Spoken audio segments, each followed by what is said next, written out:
En noviembre de 2024, justo después del desastre de las riadas de Valencia, se celebró la COP29, que es la conferencia sobre el clima de la ONU, claro.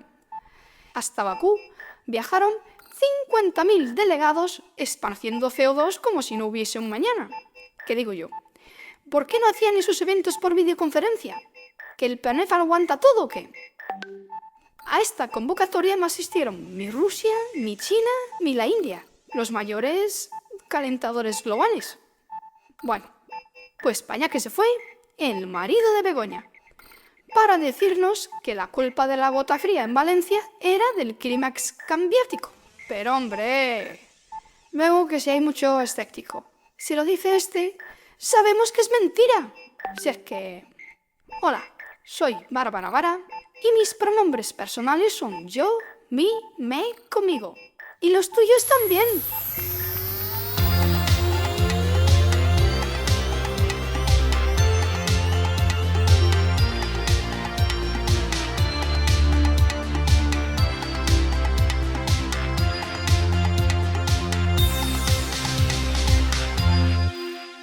Mira que mandara este con el cuento. ¿No había otro más creíble? Yo estoy bien. Los valencianos saben muy bien lo que es la gota fría de toda la vida. Cada vez que el viento de levante arrastra una masa de aire frío sobre el Mediterráneo, toca lluvia torrencial o granizo. Ya en octubre de 1321, las autoridades valencianas informaron por carta a Jaime II de la primera gran riada de la que hay documentación. La carta es la documentación. Y por aquel entonces el CO2 era el que era. A partir de aquella calamidad, en casi 2 siglos, hasta la de 1517, se produjeron 9 grandes riadas, es decir, una cada 20 años, sin una periodicidad fija, pero casi siempre en octubre. En la página de la Confederación Hidrográfica del Segura hay documentadas 242 riadas en 7 siglos, solo en la cuenca del Segura. En la gota fría de 1517 hubo 2 inundaciones consecutivas, la primera por la tarde y la siguiente por la noche. Además, ese año afectó a 2 cuencas, la del Turia y la del Júcar, con lo que se anegó tanto la costa como el interior de Valencia. Derrumbó cientos de casas, 3 de los 5 puentes de la ciudad y provocó centenares de víctimas. ¿Pero estas lluvias torrenciales implican necesariamente inundaciones? Porque a lo largo de la historia el ser humano se ha sentado a la vera de los ríos y en Valencia, en fin, ¿cómo se regaría si no la huerta? Para hacer frente a esa amenaza, el hombre inventó las presas, que además de acumular agua para su consumo en temporadas secas, protegían a las poblaciones de futuros desastres. Aquí tenemos una presa de la época romana cumpliendo con su función en 2024. 2000 años después, Almonacid de la Cuba seguía siendo un espacio libre de violencia climática. Bueno, pues no. Las euroecoélites, muy comprometidas con la ciencia climática y negacionistas de la ciencia histórica, nos regalaron el Reglamento para la Restauración de la Naturaleza.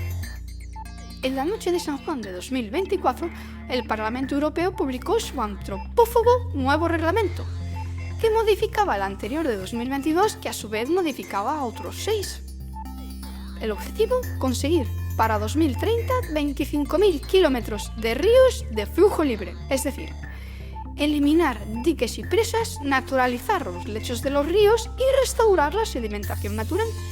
¿Por qué?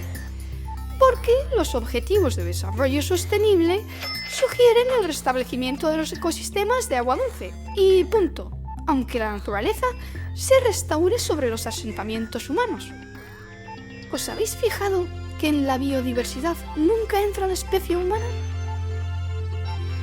Pues este reglamento obliga a los Estados miembros a elaborar un Plan Nacional de Restauración, con su inventario de barreras fluviales a eliminar. España, pionera en ecoresiliencia e inclusividad biodiversa, elaboró su Estrategia Nacional de Infraestructura Verde en 2021 y 2 años después, la Estrategia Nacional de Restauración de Ríos. Básicamente, hay que evitar nuevas obras hidráulicas y desmantelar las existentes que nos sirvan para generar energías renovables.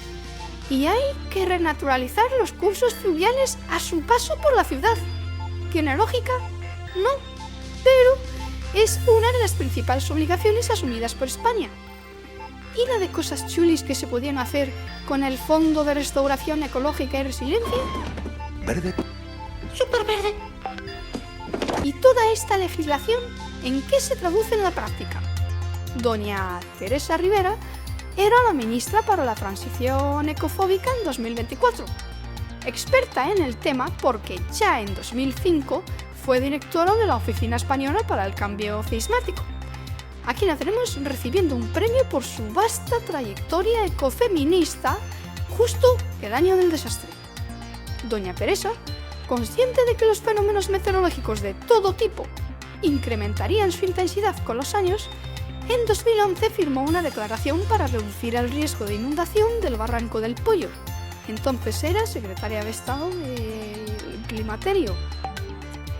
Y a pesar de la evidente urgencia climática, siendo ministra de Transición Verde 10 años después, paralizó las obras de encauzamiento y drenaje de los barrancos del Pollo y de la Saleta.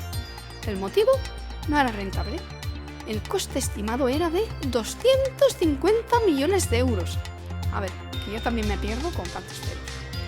Para la gente normal, como unos 750 Lamborghinis de segunda mano. El coste en vidas fue muy superior. Y luego vino la gestión. Bueno, no vino. Con esta clase de expertos, como dicen los valencianos, a la bora del río no faces niu. Al lado del río no pongas tu nido. Y si no estamos mejor, no es progreso. Hasta pronto. Aquí. Esta ley es buena incluso para los que han votado en contra. Así que espero que se puedan alegrar después de este voto. No os quiero ver ni en pintura, vosotros. En pintura no quiere ver. Nada, a vosotros. Y quiero agradecer especialmente a los científicos y a los jóvenes, porque son ellos los que nos han demostrado y convencido de que teníamos que tener esta ley y la vamos a tener. Sí. Sois unos fascistas. Vosotros unos ladrones, ¿no? Unos chorizos. fascistas. Si necesita más recursos, que nos pida. Muchas gracias, presidente.